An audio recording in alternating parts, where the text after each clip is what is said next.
Why did the Mavericks prefer D'Angelo Russell over Chris Paul? Plus, I got some burning questions for my guys. Full show today, boys and girls, on the DLLS Mavs podcast.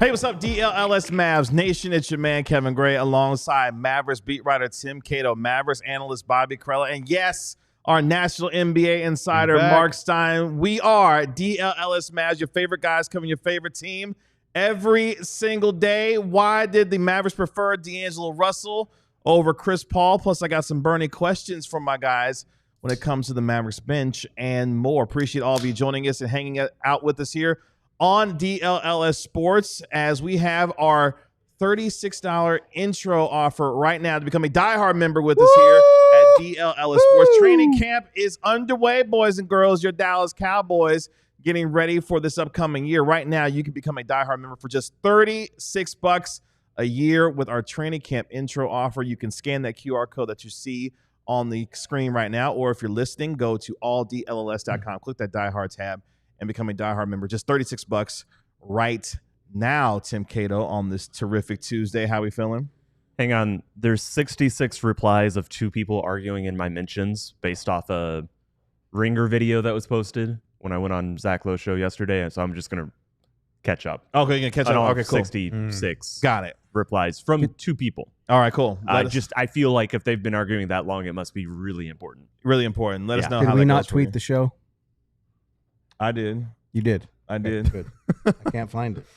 I had a real kind of out of body experience this morning. So I decided, normally I don't do this just because, but I was listening to music while I was in the shower and getting ready for work today and everything. And you know that song that's on like every Instagram video now? It's a piano and it's like bum bum bum bum bum bum bum bum bum bum bum. Bum bum bum No, bum bum. I don't. Well, Jesse and Jeff know it. They're dancing off camera. Well, anyway, That's it's right. on It's just every. dancing. It's on, just log on to Instagram. It's on every video It's right like now. a TikTok song or like Yeah. just one of those ones they put Well, that's behind. what I thought, right? But Yeah. as I'm in the shower, that song came on my phone. It was like, what? And it turns out I've had that song on my Spotify for a real long time. It's called "Take My Hand" by this guy named Matt Berry. Came out like 15 years ago.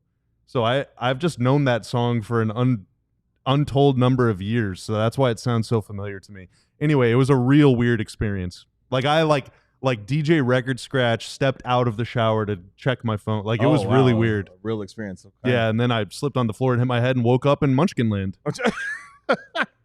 Stein Can here I- with us. Can I here. tell a music story? Yes. Oh, I don't often tell music stories, so I You feel don't like, I at feel all, like, dude. that's why I'm I like, feel wait, like this what? is important. In 2025, we can listen to any song we want at any time. But this will not surprise you guys. I'm old school. I still love when a song comes on the radio that you weren't expecting. It's like when I was a youth, that was it was a great feeling when just, a song you had no control over it and the song you wanted. So on my drive down here, I was listening to the 80s on 8 on Sirius XM radio. Needed a jolt for the show. I'm admittedly, my gas tank is not near full right now. So what comes on? Eye of the Tiger. Oh, wow. Eye of the Tiger. Eye of the My- Tiger. Yeah. That's Get always a locked good. in. It was great. I needed it. It was a surprise. You ever see the New Girl episode where Jessica Day teaches the kids to play that song on the bells? Oh, I did not. It's a good episode. What show is it? Now, I'm about to Girl. say, does he know what that show is? You weren't a big New Girl fan? I don't believe so. Zoe Oh, Deschanel. When was that on? That was in like 2010. I was covering Dirk Nowitzki at the time. You were up to something a little more He important. said he was locked All right. in. Okay, Yeah. he said he was locked in. I bet Dirk knows what New Girl is. I would bet I not. bet he does. I bet he does. I bet he does. Not. Don't make me. It's me part of ask the him. zeitgeist. Dirk, come on the show. Defend yourself. Dirk Nowitzki right. is in far. Dirk Nowitzki at last report was in Spain playing paddle with former Liverpool manager Jurgen Klopp and Steve Nash as appeared on as Former who manager? former Liverpool manager. You mean Dortmund? No, I mean Liverpool. Yeah. I know who Jurgen Klopp is. He coached. He managed. Oh my Borussia gosh. Dortmund. Y'all can talk about that later. I do want to let you know today, gentlemen, and we're going to have some fun today throughout the course of our show, and you can answer in the chat as well. It's National Wing Day, so I want you to put in the chat what your favorite wing is, and also answer the question as we go out through the today's show, is a boneless wing actually a wing? Let us know in the chat. We're going to argue about that later on. We obviously can't name places, but what I can bravely say is that flats are way, way, way, way, way infinitely superior to the drums. We'll talk about that later because that's a terrible take. Lemon pepper wet, and yes. You think flats are better than drumsticks too? Flats are Y'all are like in a wild. league of their own. Y'all are wild, man. Stein, you got a thought on that? Flats or drums? I really shouldn't answer that question because with my Buffalo background, I don't know that my answer would be popular. So I am gonna. That doesn't matter. What's your answer? I mean, I am. No, I don't want to discuss it. Oh my gosh! Wow! What a tease! What a tease! Unbelievable. This super chat already. We'll give this one to Stein. Night 405 with the $1.99 super chat. Did Nash get fan backlash, leaving that Luka got? Well, let's not forget. I mean, they are. It is. I would say in some levels.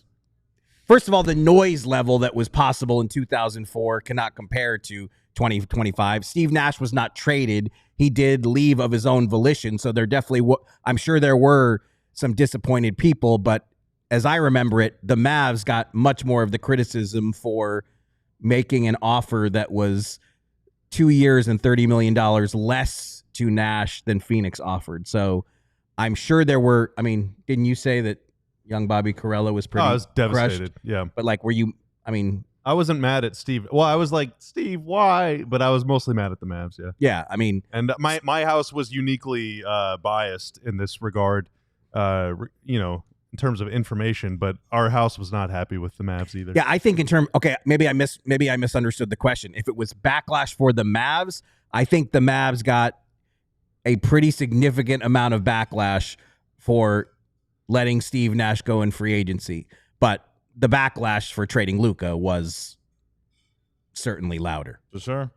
Speaking of guards, let's talk about the guards that are on this team, particularly D'Angelo Russell, as he gets ready for his first season with the Dallas Mavericks. Our own Marc Stein, who is live in studio with us, obviously doing some reporting when it came to the Mavericks and their choosing of D'Angelo Russell over Chris Paul, who, of course, signed a deal to go back to the Los Angeles Clippers to continue his career on the West Coast. So, Mark, let's get into it because the Mavericks obviously had a familiarity with D'Angelo Russell, who formerly used to play with the Los Angeles Lakers, namely Anthony Davis on that squad, is now reunited with not only Anthony Davis, also Phil Handy and others on this particular team. Why did the Mavericks prefer D'Angelo Russell over Chris Paul? Well, the initial word was that the Mavs were among the teams that were going to have free agent interest in Chris Paul. And it quickly became clear that Chris Paul was only going to be interested in staying close to home. So Chris Paul is from North Carolina. The Hornets wanted him.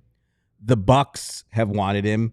And the Mavs have interest even before free agency. I think on free agency eve, Jake Fisher and I did a story together that basically outlined that Chris wanted to either go back to Phoenix or go back to the Clippers. He wanted a reunion with one of those two teams, excuse me, so he could stay close to home. His family lives in Los Angeles, and he's been now, Houston, OKC, San Antonio. Golden State, Yeah. San Antonio, and Phoenix. I did that out of order. Houston, OKC, Phoenix, Golden State, San Antonio. He's played for 5 teams since leaving the Clippers. He was also initially traded to Washington. Didn't play for them. Yeah. For the bulk of that time, Chris Paul was away from his family, and he clearly made it a priority. I got to be back with the family. and the options were to re-sign with the Clippers or perhaps a reunion with the Suns. The Clippers was the one that materialized firmly. That's what Chris Paul chose. Amid all of that, it was relayed to me. It was relayed to me that, yes, the Mavericks had interest in Chris Paul, but the way it's been explained to me is the Mavs believed that D'Angelo Russell was actually the better fit for two reasons. The way the Mavs see it, they think D'Angelo Russell can be a strong contributor both when Kyrie Irving is out, still rehabbing from his knee surgery, but also when Kyrie Irving comes back, they think that D'Angelo Russell is going to still be a key contributor to what they're trying to do. That was one element of it. And the other element of it that was relayed to me was they think he will be a better fit alongside Anthony Davis. They just played together with the Lakers. They're obviously friends. When AD did his TV show, what did he? I already forgot the name of it.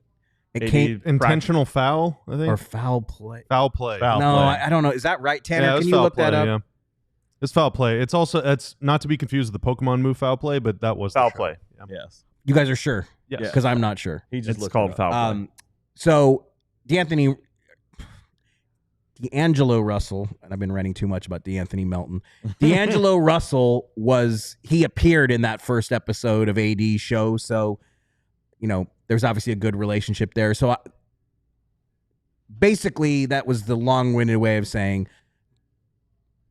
the Mavericks obviously were not in the mix for Chris Paul, but they feel very good about being able to get D'Angelo Russell for the taxpayer mid-level of $5.7 million. I mean, if Chris Paul wanted to go home and wanted to reunite with the Clippers or the Suns, then it also kind of stands to reason that he wasn't obtainable. He wasn't really on the list. So D'Angelo Russell can be at the top of the list of players that they can obtain as a point guard in free agency because, no matter what they feel about Chris Paul, if he's not on the list, he's not on the list. Well, so let's put it like this. I'm going to put it to you guys.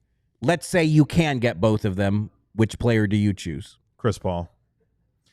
I like Chris Paul with the starters more, but I do agree that D'Lo is better for when Kyrie comes back. They know more about Kyrie's health than me, so I'm not going to pretend like I know something they don't. But, if you're skeptical that Kyrie's going to play many games, then I would prefer Chris Paul because you are going to need a starter more than you'll need a backup. But I do think at this stage of his career, once Kyrie comes back, if you're playing high leverage games, playoff games, where Kyrie is able and willing to play 35 minutes or more, you want a little pop off the bench as opposed to Chris Paul coming in playing with backups, setting up players that aren't necessarily very good for shots or whatever. I want someone that can come in off the bench with a little bit of offensive juice themselves. But I do prefer kind of the setup guy, string pulling guy with the starters while Kyrie's out. I think that would make the offense look a little bit more fluid, but I also get the idea that who's making shots on this team? Who are the shot creators? If yes, Chris Paul is going to be better at getting the ball, like just running an offense, just making sure that players are getting touches in the right spaces. But I get the argument for either one. It's kind of neither. I think Chris Paul contributes to really high level winning more than Russell ever has. But I think Russell is. Does he? CP3 hasn't been on a good team in a long time. He's been on a lot of good teams, but these teams have still brought him in. He's on the Phoenix teams that were awesome. Yeah, 5 years ago. Yeah, 4 years ago. I think Chris Paul's value these days is more of a veteran leader in a locker room to help young guys be able to grow and be able to have a veteran presence that can be stable in a locker room. And I think Chris Paul at this stage in his career would do, I think, wonders for a guy like Cooper Flagg as far as helping him learn the league as well. So I would rather have the player that has been in high leverage situations that you can feel like you can trust even when Kyrie Irving comes back. And I feel like Chris Paul would give you more of that. But at the same time, the Mavericks feel good about their choice of D'Angelo Russell. The familiarity that he has with Anthony Davis and others on this team gives him an opportunity to be able to contribute with this team right away going into next year. So we'll see how that continues to play out for D'Angelo and the Mavericks. Let's take our first break here on the DLLS Mavs podcast. When we come back, I got some burning questions for my guys, including this one in terms of who is the most undervalued bench player the Mavericks have right now. I got a flamethrower aimed right at your face, KG, so get ready for this. Well, don't aim it too hard. I'm right in the middle. Yeah, don't aim Please don't. I got to host the rest of the show. We'll talk about it next on the DLLS Mavs podcast. Guys, it finally almost happened to me. Oh, no. That moment. The one where you realize you left your favorite sunglasses at the beach or on the roof of your car or at the gas station 3 states away. I didn't know where I thought I'd left my second pair of sunglasses. Got a couple. You got one for the house because I try to, I walk around sometimes. Not wearing them in the living room? Or? No, for taking walks where I don't go to my car. Gotcha, the other one's in my car. That makes sense. Yeah, I got one for when I'm walking down to the corner store, just walking anywhere. I walk a little bit. Well, what if you do leave them on your car? I didn't leave them on my car. It turns out both of pairs of my sunglasses, my Shady Rays, were in my car. I don't really know how it happened. It was a whole issue, but there was no fear because I knew that if I had left a pair somewhere, that Shady Rays was going to back me with a brand new pair. No guilt trip, just replacements.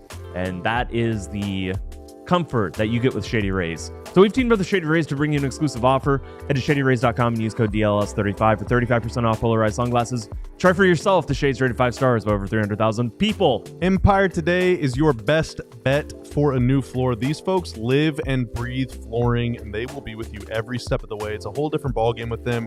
They're not trying to just rip you off at a big box store. They're not trying to send some person that was working in sinks yesterday is going to work in roofing tomorrow to come rip you off. No, flooring is all they do, and they will find the right look and the right style and the right fit for your space. They'll bring the showroom to your home so that you can see what this new product will look like in your room with your lighting, with your decor. The floor is something that you use every single day of your life, so you want to make sure that this stuff looks good and feels good in your home, and they will get you set up, and you can schedule an installation as soon as the next day. So schedule a free and home estimate today because some things are just better at home. DLLS listeners can receive a $350 discount using promo code DLLS. You heard that right, a $350 discount with code DLLS. Restrictions apply. Visit EmpireToday/DLLS for full details.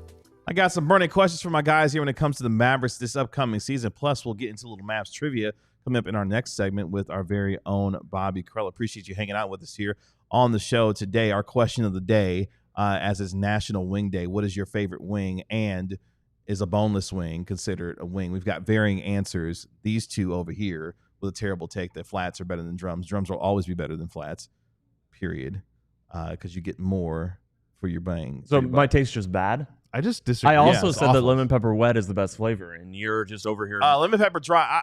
Okay, lemon pepper dry for me is better.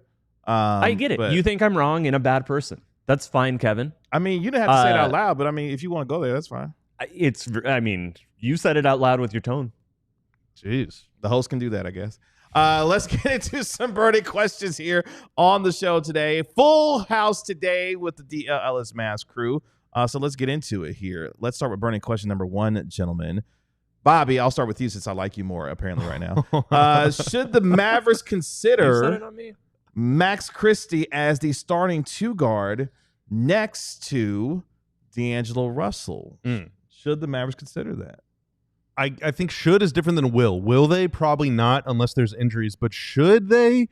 Potentially. I mean, he got off to a really good start in his time in Dallas, and then once Kyrie went out and, litany of other injuries that a lot of the starters face, like his production fell, his efficiency really fell off a cliff, unfortunately, which is too bad because at the time, there were so many minutes that he could have been playing, but the team is still trying to win, and he was still getting some minutes, but just not delivering in the way that they had hoped.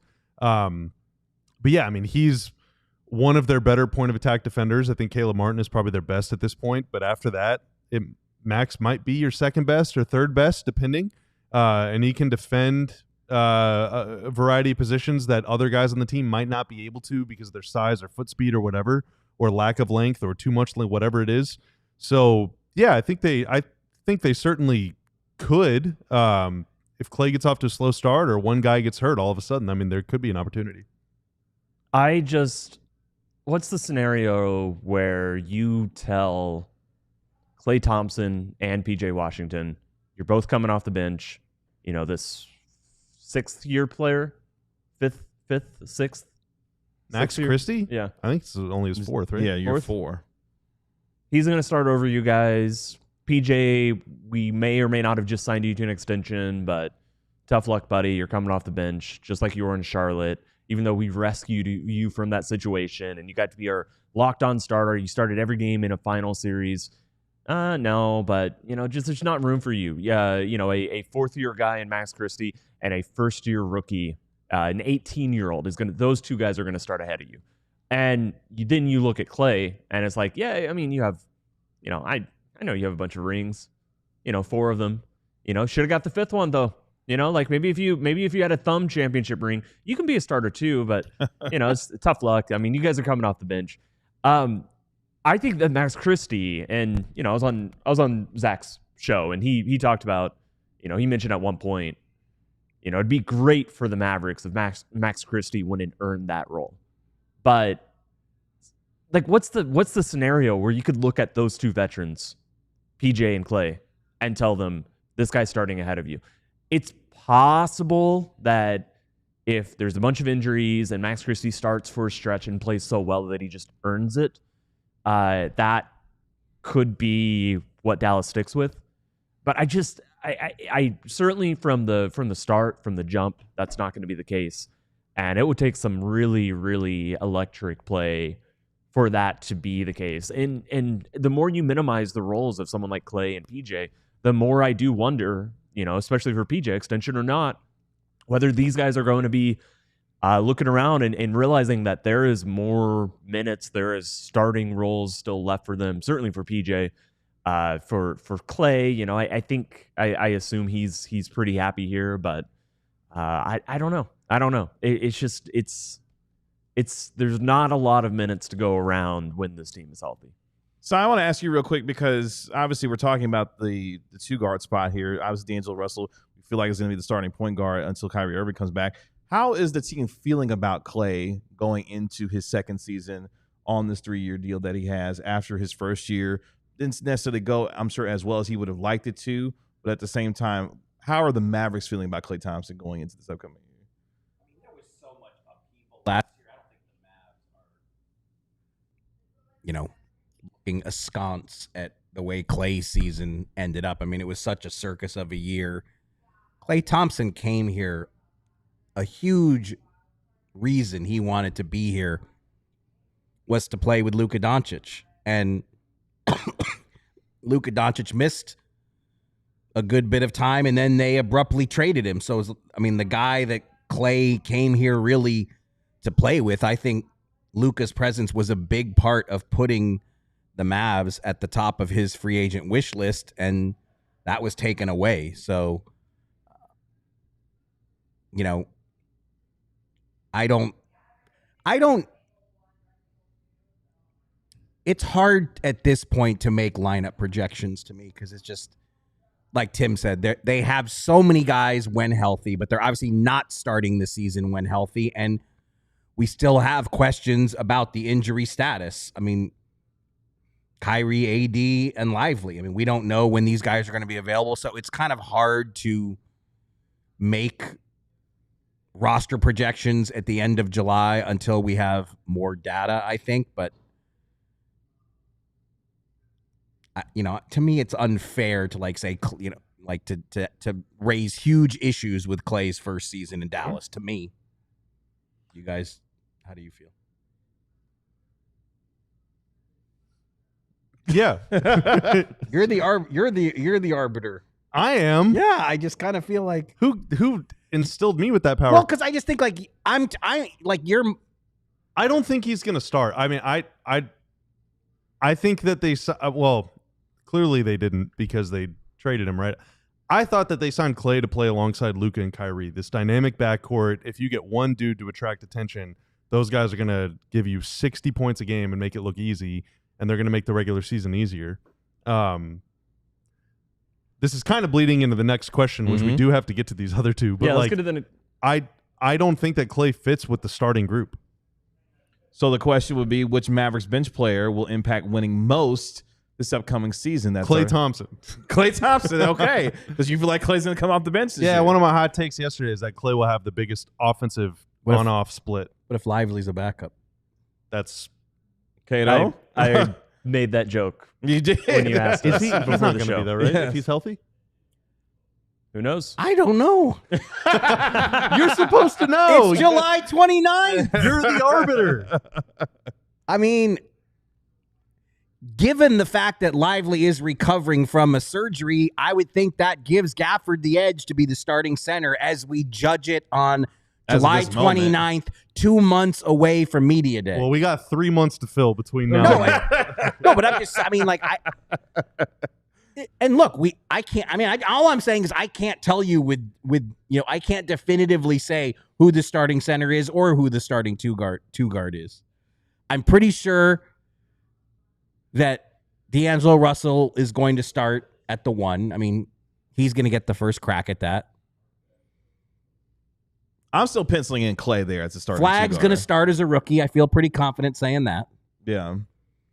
Which means there's a squeeze because if AD's going to play your 4, Lively Gafford's going to play your 5. But again, like right there, we hit our first significant hurdle. Is Anthony Davis going to be ready to start in training camp? Is he going to be ready to play on opening night? I don't have definitive word on those things. So, I mean, it remains to be seen. We'll find out. I'm going to go with Najee Marshall as mine. The Maverick with impact winning most off the bench. Brandon Williams. Next question. Can I start calling Najee the artist formerly known as the Knife? Apparently so, because is that a good nickname? He's looking for a new nickname. It's not very good. Until he does an interview and says he doesn't like it. Najee, buddy, we got 3 months, man. Let's go. All right, so I got to get him on the show. That has to happen somehow. If he's in town, he played in the Pro-Am. Was it last night? There's no excuses. On Sunday, yeah. Gotta figure that out. So let's finish up here with our Mavericks burning questions before we take our next break. Which current Maverick is the most undervalued player on the team right now? It weirdly is Caleb Martin because we forget that he's on the roster half the time. And he is objectively the best point of attack defender they have on their roster. He is the best perimeter defender. His offense was so bad last season that it didn't matter that he was the best point of attack defender. He literally could not play. They could not put him out there because that's how bad. Like, for every benefit he gave them defensively on that side of the court, he gave it right back because he could not shoot, he could not score, he could not make a shot anywhere on the court.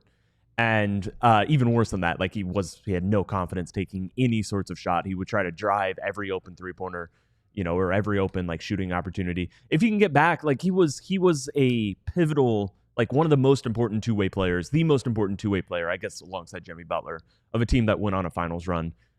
He doesn't even need to get back to that level of offense where he was like hitting like 45% of his threes. If he's a competent offensive player, I think you got to find minutes for him somewhere on the team. It's just, that's the one guy that I'm going to say at this point, as much as I have pushed back and said ad nauseum, that was a very bad trade. That guy could still make an impact next season, especially because part of the reason his offense was so bad, from everything I've heard, was because of a shoulder injury that really affected his shot. Derek Lively is my answer because that dude is one of the, top X bigs in the league. I did like Kevon Alexander or Kevin, I don't know how to pronounce it, my bad, but saying Anthony Davis is probably the most undervalued. That's honestly not a bad shout because he is one of the 10 or 15 best players alive. But I thought you said undervalued bench players. No, I'm just saying undervalued player, period. Undervalued player, yeah. Okay, I'll stick by my answer. I think, I don't understand. I think like in fans' eyes, I think, and we try not to do this, but like in fans' eyes, it's like, well, AD's just not Luka. Well, yeah, but he's still Anthony freaking Davis. I don't think anybody underrates AD. I don't think anybody should be undervaluing. You just said that he's a top 10, 15 player when he's healthy, and I think arguably fans the best. think he's overpaid and he's not very good or whatever. I mean, at one point last year during the first half of the year, Anthony Davis was a leading MVP candidate. Like, yeah, after opening night, he was. Yeah, he was.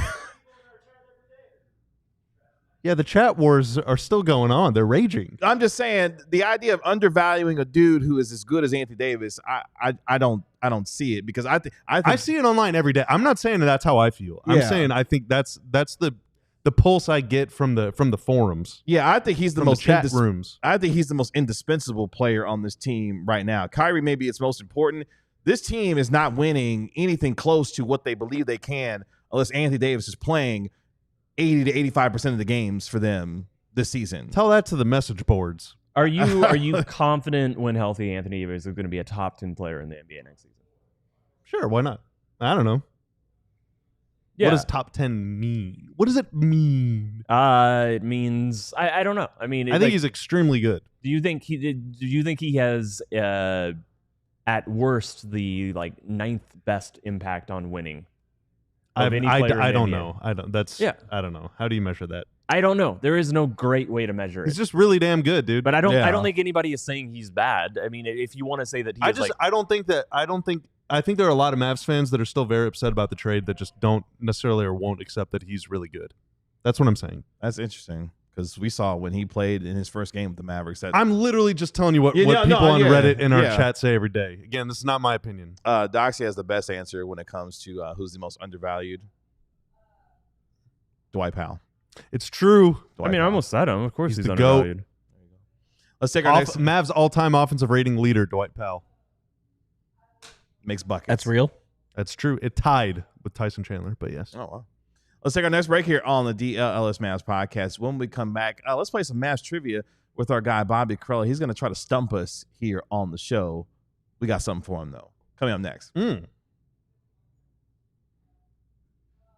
But if you look good, you feel good. And if you feel good, you want to go show it off. And Branded Bills wants to help you show off your look every single day. Whether you need snapbacks, truckers, fitteds, beanies, or tees, Branded Bills has you covered with performance and style. If you're looking for some gear to make your brand stand apart from the crowd, you got to go with Branded Bills. Branded Bills has you covered with the best custom headwear.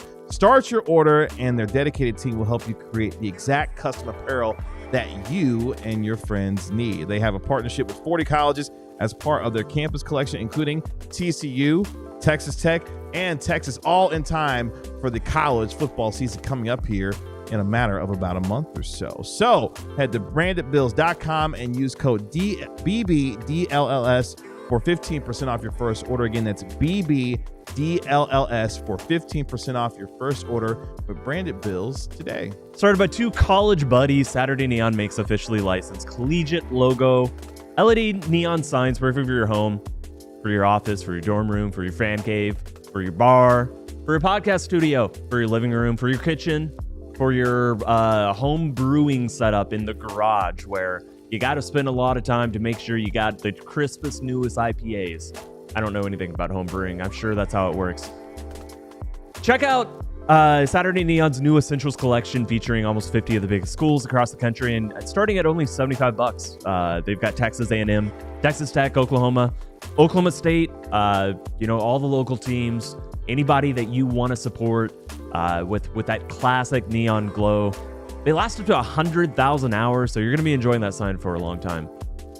It's the perfect gift.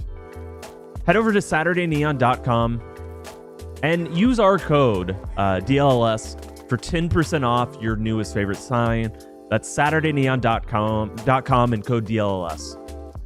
Let's play some Mavs trivia here on the DLLS Mavs podcast. Make sure you like, comment, and subscribe to the video while you're here. We are just under 2,000 subscribers away from 30,000. So we're trying to get to 30,000 subscribers before our year anniversary coming up here in just under a month. So make sure that you subscribe to DLLS Sports while you're here as well. Our guy, Bobby Corella, going to take us through some Mavs trivia here on the show. Yeah, so I got 5 questions. I'm seeing if I can stump y'all. We're calling it Trivia Tuesday. Maybe we'll do this every week. Trivia Tuesday. Why is your computer faced at Marc Stein? So I have it pulled up on my phone. I don't want anyone peeking. Marc Stein I'm looking at my own 3 screens. He's got too much integrity to cheat, but shout out to Basketball Reference and StatHead. I was looking up a bunch of stuff from there, and that's how I put all these questions together. So I'm going to try and stump y'all. Feel free to play in the chat as well. If you're watching this on YouTube after the fact, feel free to play in the comments section. That's right. Just don't cheat. I will know if you cheat. All right. I'm always watching.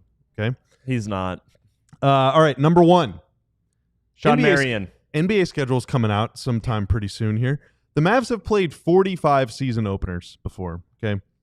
Who have they played the most season openers against? The San Antonio Spurs. Marc Stein, do you have a guess? Sorry, I lost my train of thought. I did not hear it. Who have the Mavs played the most season openers against? KG and Tim both say the Spurs. You got to lock in. It's Trivia Tuesday. It might be the Spurs. All right, I think it is Spurs too. It is the Spurs. Ding, ding, ding. They Let's played go. 7 season openers against the Spurs, including their first game ever. Last two. They've right? played the last 2 as well. Now, Yeah. Phoenix is number 2 on that list with 6. They've played the Suns 3 times in the last 6 years on opening night. I think it should be Mavs Spurs opening night every single year. That should just be Yeah. a standard thing. Yeah. It's just that one, It's just so especially good. with the last 2 seasons opening up against the Spurs, that's going to boost what was already. I mean, it's their main rivalry. Oh, yeah. Cooper Wemby, the whole thing. Yeah. I would argue Mavs Lakers, but that's just me. It's July. Okay. Now, normally there's no organized basketball in July, but there has been one game in July. The Mavs have played one game in July, way back in July 31st, 2020. Who is the Dallas Mavericks franchise's all-time leading scorer in the month of July? Trey Burke. Kristaps Porzingis. Yeah, it's one of those two. Oh, we should have done the It's right on Luka. the right on the whiteboards. I don't Oh, remember. remember that yeah. for next week, too. Yeah. We all know the game. It's Luka. I can't remember who led. I the said Trey teams. Burke. The Yeah. answer Tim Hardaway Jr. is Kristaps Porzingis Yeah. with 39 points. I invalidated my own answer. Always trust your first Wait, he had how instinct, many man. points? He had 39. Trey Burke had 31. Luka had 28. Mavs lose. Okay. A Yeah, barn yeah. burner in overtime, 153 to 149. So is the reason I messed up my own answer? So when Porzingis got hurt, that was in August? Yes. And I was there! James Harden is the NBA's all-time leading scorer in the month of July from that very same game. All right, now How many those did he have? he had 49. Damn. Yeah, that's pretty So good. that's that was a good warm-up round. All right, we got 3 more, That was- and these are going to get tougher. Okay. All right, that was just easy. Hope All you're right. hope you're ready. Anthony Davis recorded 1 triple-double last season after joining the Mavs. A lot of guys have recorded 1 triple-double. The all-time leader in triple-doubles for the Mavs is Luka, followed by Jason Kidd and Michael Finley. 4 Mavericks in franchise history have recorded 2 triple-doubles with the Mavs. Dirk Nowitzki has 2. Name those players. Sean Bradley. Dirk Nowitzki. Dirk Sean is one of Bradley. them. Sean Bradley is Oh. not. I was just Dang. I was covered amplifying. Sean's 1 did triple have one double with with blocks. blocks. I thought he would have Oh, had wow. 2. I remember God that day, actually. dang That it. was against the Blazers. Sean Marion. No. So Dirk had 2, Dirk had 2. Yeah, Dirk definitely and had 2. we I need remember 3 that. more. Yes. Finley. Michael Finley had 6. I already mentioned him. Oh, my bad. Josh Howard. Triple doubles. That's pretty good. I don't think it's correct, but Derek Harper. Derek Harper, no. Josh Howard's not one of them. Josh Howard, no. Tarpley. Oh, wow. Roy Tarpley, no. He didn't have 2. No. Man. I'll go 1. I'll give you a hint. 1 before Dirk's career, 1 at the very end of Dirk's career, and 1 during Dirk's prime. Oh, very end of Dirk's Wow. career. Did Antoine Walker have 2? Dennis Smith Jr. Antoine Walker had 2. Oh, Dennis wow. Smith Dennis Jr. Smith Jr. Yeah, had yeah, 2. yeah. Oh, I- wow. that was dumb of me to. We're to missing 1. We're believe missing Dennis Smith Jr., of course, had a triple-double in his final game as a Maverick. Yeah, that was so dumb In of me to Madison let that Square sit Garden. as long as I did. Yeah, Yep. yeah. Oh, he missing got 1. the- We're missing Can you 1. give us the era. Yeah. Pre-Dirk. And this guy was out of Dallas by the 90s. Played 0 games for the Mavs in the 90s. Aguirre. Mark Detlef Aguirre. Schrempf. Okay. Detlef Shrimp had 1. That's a great guess, but no, it is Mark Aguirre. Mark Nice. Aguirre, Dirk Nowitzki, Dennis Smith Jr., Antoine Walker. I All right. hate this game. I'm missing left and No, right. you No, love we're having a lot trivia. of fun. You got Basketball Reference pulled up at another tab. This I is wow. literally- So you're literally like trying I literally to get the closed my answer. laptop I too. Jeez. I have the spell Steinline any- Substack pulled I up. see the well, you're not Oh, wow. cheating. I I'm do just saying you got B-ball ref pulled up. Okay. Popeye Jones. That's a new Mavs assistant go. coach. He holds the Mavs record for offensive rebounds per game at 3.6. Okay. Name the rest of the top 5 in franchise history in leaders in offensive rebounds per game. Tyson Chandler. Tyson Chandler is Boban. one of them. James He Donaldson's is number got to be 4. in there somewhere. Boban. James Donaldson is not. Boban is not. Sean Okay, Bradley. Boban leads Sean Bradley is not. in percentage. In Perhaps. offensive rebounding percentage. That's a totally he didn't different play- category. But he didn't. He didn't. He's- He secured the most offensive rebounds by. He's But still not on the list, though. they didn't play him enough minutes. That's not my Is fault. Aguirre on there? Mark Aguirre is not on the list. One guy from that era, though. Donaldson? Okay, so how many are we naming No, again? I already say Donald's Donaldson. You need 3 more. Okay, You already it's- guessed Donaldson? He's not it's on there. Probably Dampier. Dampier is number 5 on the list. Okay. So we got Probably- number 4. Who's Number on 5. there? So who probably is on the list? Number 1 is Popeye. Number 4 is Tyson. Number 5 is Eric Dampier. We're still missing number 2 and number 3. I'll toss. Brendan Haywood. It's a good guess, but no. I was going to Oh. toss that one out as well. It's definitely not Kristaps Porzingis. I'll say both are pre-Dirk era. Brandon Wright. Oh, never both mind. You said pre-Dirk, pre-Dirk. Oh, which pre-Dirk. makes sense. Offensive rebounding has declined as One is distantly pre-Dirk. David's got one. Dennis Rodman. No. Dennis Rodman Did played not 12 play games enough. as a Did not play Maverick. enough. Let's see. One was a teammate of Popeye Jones's. That's another hint. Pavel Podkolski. Or Before whatever his- Dirk, and that was Pavel Podkolzig, and no, Yeah. that was during Dirk. Dang. One large scoop of love has it. It's Roy Tarpley. Okay. Number 2 all-time on the list. Now, the number 3 all-time, Marc Stein, you're the only person probably that is aware that this guy ever played for the Mavs. So it's all or nothing. All or nothing right Just now, give him Marc the Stein. season. 1994-95. Oh, yeah, no. This is on you. 94, 95. Well, he played a couple seasons, but 94-95 is the big one. That's my first year covering the league. Somebody said Why can't I Calvin think Booth? about it? He was a This starter. answer is going to piss me off. Who Brandon is it? Wright. 94, 95 Mav. When you tell me this, I am going to walk out of here. All right, I'm spoiling it. That's another one. There you go. Tell me. The answer is Lorenzo Williams. Oh, my Oh. God. I would not have gotten that. No chance. In 1994-95, Popeye Jones and Lorenzo Williams combined to average 7.6 offensive rebounds per game. That year's Mavs team rebounded almost 39% of their own misses, and that's in the 90s I was whenever a Clipper basketball was writer. tough. So don't ever tell me guys don't box out anymore because they were rebounding 2 out of every 5 misses. What do you know about Lorenzo Williams? I don't know very much. Oh, wow. I was covering the Clippers, my first full season on the beat. I mean, now that you say it, I remember the Popeye Jones, Lorenzo Williams storyline, but J Kidd was a rookie, I believe. Yeah, that was your starting front court while the 3 Js were finding their dancing shoes. Danny Fortson would have been a good one. He's not You in got the one top more? 5. I've got one more. Oh, let's go. All right, and this is ultimate guys naming dudes. All right. All right. D'Angelo Russell will wear number 5 for the I'm Mavs. so bad at numbers. 12 players in Mavs history have worn number 5 in Dallas. Name those players. Jason don't know. Kidd, Wait, you said how many? Josh Howard. I don't know numbers. JJ Barea, Tanner says from off mic. I don't know jersey You said numbers. there's 12 guys that wore the number There's 5? 12 guys, and D'Lo's not one of them. Oh, man. Number 5? Number 5. We've got Monte Jason never Kidd, wore 5, did he? JJ Barea and Josh Howard. Oh, yeah. Vince Carter. That's a terrible guess. No. That's an I awful don't guess. know. I don't know jersey numbers. It's Doxy in the chat with Grimes. Quentin Grimes Okay. wore number 5. That's Oh. what we should have got. not me. I don't know them. A lot of these guys played during your era, Tim. 4. I don't care. We need 8 more. So, like, I'm trying to Jared Uthoff. No. Who wore Sean Williams. Who wore 5 when I got No. here? No, Predrag Danilovic wore 3, not 5. Sasha Danilovic wore number 5. Yes! What a pull for Marc Come Stein. on! Peja That's Stojakovic. 5. Bernard James wore number 5. That is a great pull. That is a pull. That is a Sarge pull right Ball there. knower. Yeah. Ball knower. That is a pull. We're up to how many? That's 6 out of 12 that we've got. These 6? are starting to get a little more esoteric, but there is Yogi one Ferrell? Yogi Ferrell? very That's in the well. chat. No, that is a good guess, but no, there's one very well known very well known player, I should say, Walt Williams. that wore number 5, and then there's also one important contributor to the franchise's history that wore number 5. He was more important not as a player. That's my hint. More important, not as a player? Who wore 5 in the 80s? I'm just blanking. More important, not as a player. Not as a player. The Who 12 wore guys 5 to in wear the number 5. 80s? We've got Brian we've got Cardinal. 6 of them. I don't know. Sasha Pavlovich. No. Yeah, no. Some of them you're never going to guess. There Who's the one are that's- 2 names on this list that you should get. Um, One was an important contributor to the team, but not as a player. The other one is very well known as a player and Kiki as a Vanderway. college player that was on the Mavs briefly and went to the playoffs with the team Trey Burke. and then was Leitner later didn't wear traded 5. for something else. What? Leitner didn't wear What? 5.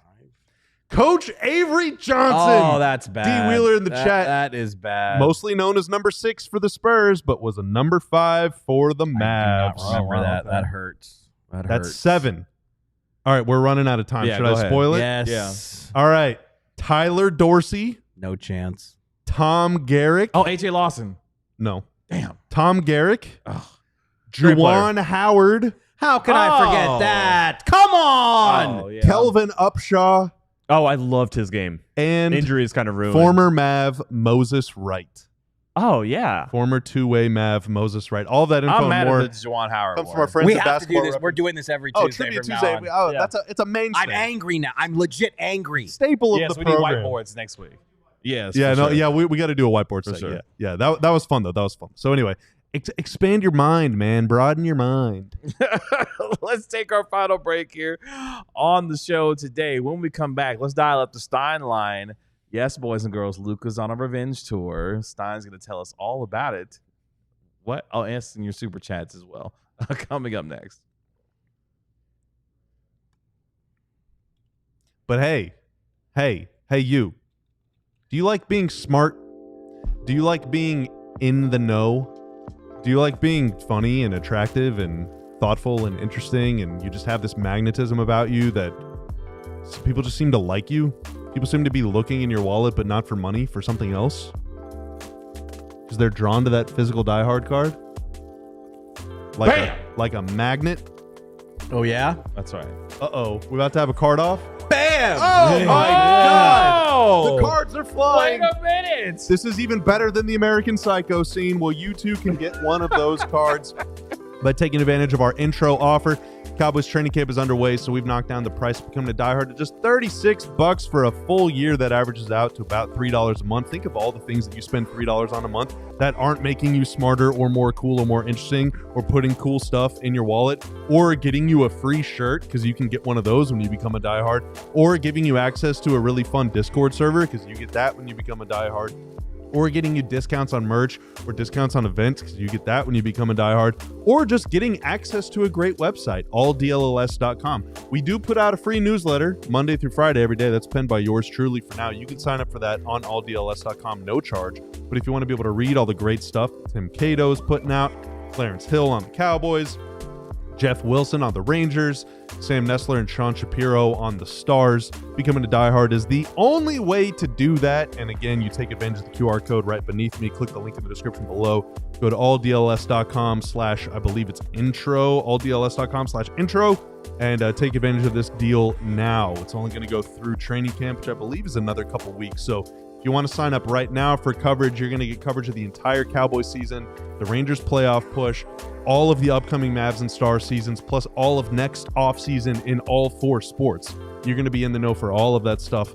So go ahead and take advantage of that deal right now. Let's finish up here on the show today. Full house here on the DLLS Mavs podcast. Again, sincerely appreciate all of you hanging out with us. Make sure you like, comment, and subscribe to DLLS Sports. Let's get Super chats are on the screen because it's been bothering me since the first segment. I thought I misread the first one, but actually I didn't. I think our super chat friend wanted to say, did the Mavs? Yeah. okay. Yeah. Because that's what kind of threw me off. Was more about was the Mavs backlash for letting Nash go. Mm-hmm. And like I said, before Luka, it was the backlash leader until the Luka trade. I think that's fair. PVS with the $2 super chat. Cato's explaining the NBA version of office politics. Yeah, this is in regard to talking about why Max probably wouldn't start. It would take, kind of an act of God thing. Yeah. I mean, same for Tim Hardaway Jr. Like when Tim Hardaway was making 17, 18, 19 million, you got to give that guy minutes. Now that he's on the minimum with Denver, if you're not playing well, you're not getting minutes. Does that apply to Daniel Gafford then, since he's making $18 million per season? Not right now. Okay. But it has in the past. Daniel Gafford started last season for a reason. Yeah. It was not because he was the better player, as shown by the numbers and the stats that those two put up when they were both healthy together. But he still started to begin the year. I think that PJ could understand if Clay started ahead of him, and Clay could understand if PJ started ahead of him, if that's what the scenario is. I think there's cases to be made for both of those guys that they can be like, all right, PJ looks at Clay and says, I get it. Also, not just his accolades, not just his rings and his playoff experience, but okay, Clay does something I very much do not do. And then Clay can look at PJ and be like, okay, he's been the starter, ever since he was traded here and went to the finals doing that. I understand that I can cede my spot. Maybe Clay would really look at as ceding his spot to Cooper Flagg, which would be a little bit more accurate if that's what the starting lineup ends up being. And I think Clay could have an understanding. I don't know if either player could look at Max Christie starting ahead of them and think that's the way, and feel great about that. Joseph Vandergriff with the $5 super chat. Would you trade Derek Lively and PJ Washington for Derek White? I bet Honestly, maybe. Boston might do that. Honestly, I probably maybe, yeah. wouldn't. But I think Boston would do that. That's a win now kind of move. Are the Mavs ready to win now? I mean, I wouldn't depends do on it. who you ask. Right. Yeah, I wouldn't do it for that reason. Just the idea When that you can't say when Anthony Davis or Kyrie Irving are going to play in a game, I don't think you can say you're. Yeah, I mean, I wouldn't double down to win now at the expense. But if you trade, at least if you traded for Derek White, like that's a guy who's going to have value in a couple of years. And I'm just move on. I don't know. I'm not ready to give up on Lively. He's had a terrible time with injuries, and frankly, he's as high on the list of Mavericks who miss Luka as anyone you could put on that list. But he's also still a very young player who I would like to see more of before sending him out the door. He's going to rank very highly on the list of guys missing Kyrie too. I don't think he misses Luka as much as he misses having healthy legs. I mean, he's great when he's on the court. Doesn't matter who's around him. And that's right, Charlie. Saturday, we're already deep into hypothetical playing time in late July. Filling content. Well, it's almost August. Right. It'll be August on Friday. I should also note that Charlie Saturday,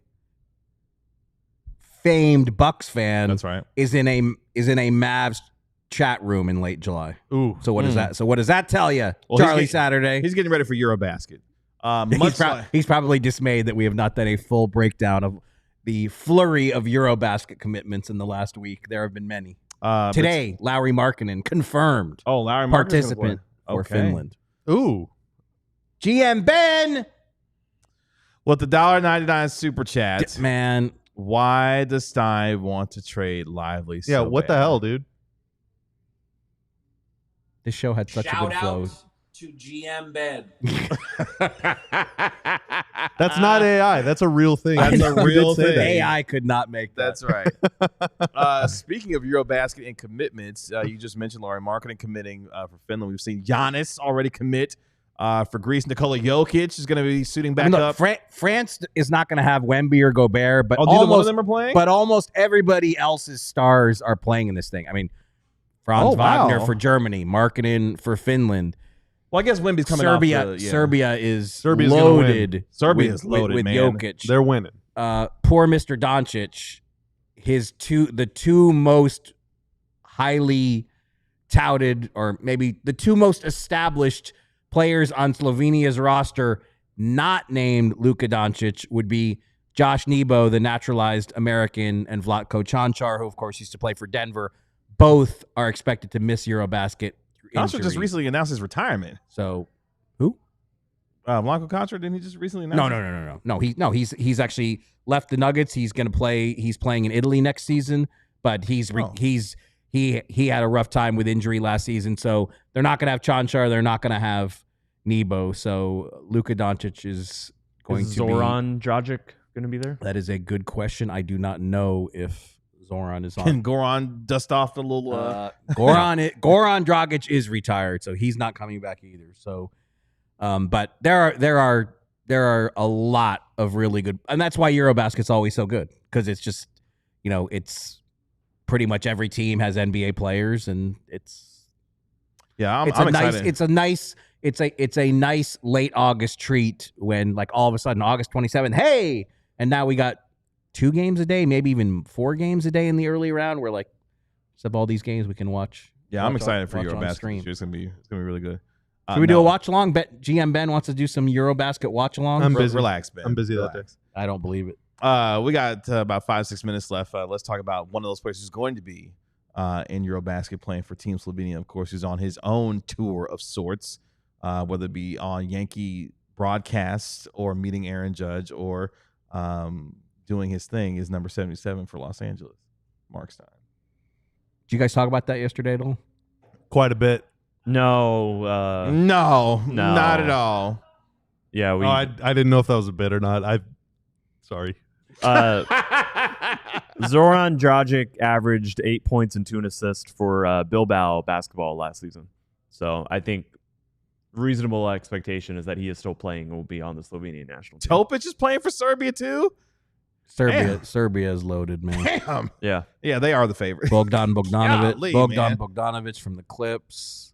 I mean, people forget. Like Serbia took People Team USA forget. They took Let's Team forget about USA to the Frank. brink in the Olympics this past year. If it wasn't for historic games in the last couple games by Steph and LeBron and all these other players, Team USA would not have won gold. But yeah, Serbia took them to the brink before they ultimately won that game.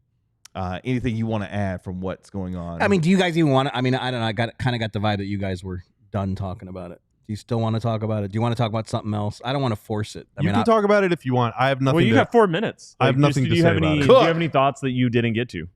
I think anyone that doesn't want us to talk about Luka is going to have a real long next 10 years because like the Lakers play in the same sports league as the Mavs. So that's all that I have to say We're going to see about him it. in the NBA Cup as well. I thought Tanner had real breaking news. I was like, what? No, the NBA just announced the Lakers are still in the NBA. He's on this Jordan Brand promotional tour, so he's going to be in the news all week. He's in New York right now. The Men's Health cover obviously came out yesterday. He's going to be in Chicago next. There's an LA stop at the end, so there's going to be Luka news all week. I mean, this is a curveball from him. He does, usually he goes to Europe and he's in Europe for the whole off season, but he came back for this tour. As I understand it, I think this tour would have happened had he still been a Maverick. I think this tour is happening from the Jordan brand no matter what. And yeah, there's going to be lots of talk all week. This is all culminating, I'm assuming, as we move close. You're talking about EuroBasket as he gets ready for his obligations with Slovenia. That by the time he gets to the end of this tour, he'll be getting ready to head back to get ready to play. Yeah, basically, EuroBasket starts August 27th. They've got exhibition or not exhibition. They have their first. They have a home and home with Germany on August 8th and August 10th. So, and all these teams play. You've been silenced. Oh man, Big NBA, the Mavs, the angry the chat Mavs was comment. like, we don't want to hear it anymore. We're don't done wanna with hear- Luka. Unplug that guy's mic. Are you back, Stein? Hello.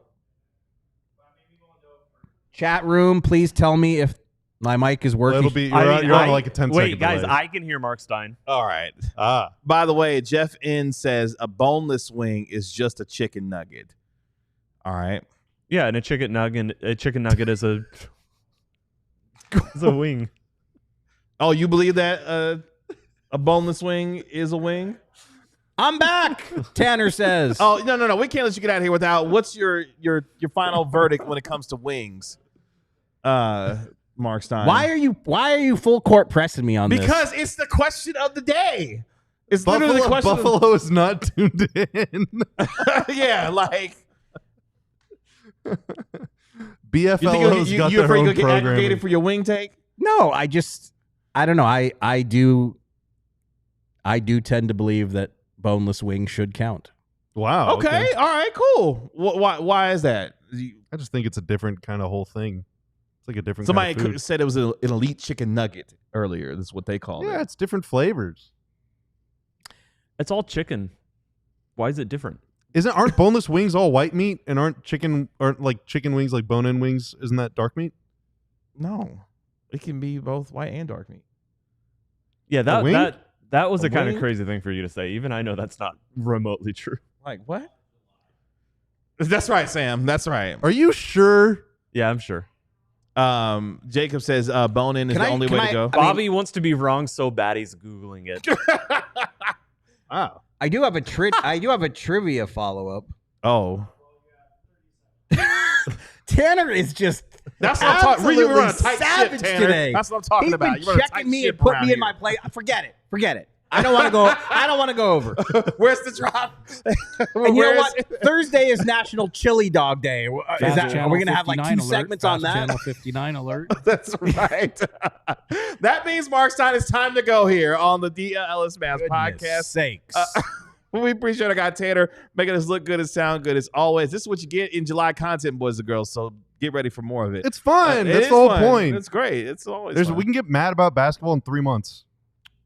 Plenty of time for that. That's our National NBA Insider, Marc Stein. That's our Mavericks analyst, Bobby Carella. That is our Mavericks beat writer, Tim Cato. I'm your host, Kevin Gray. We are. No, we won't. I won't be here, so actually, it's not my problem. We I'll are see y'all next week. DLLS Mavs. We'll talk to you tomorrow at 12 p.m. right here on DLLS Sports. Y'all be good. Peace. We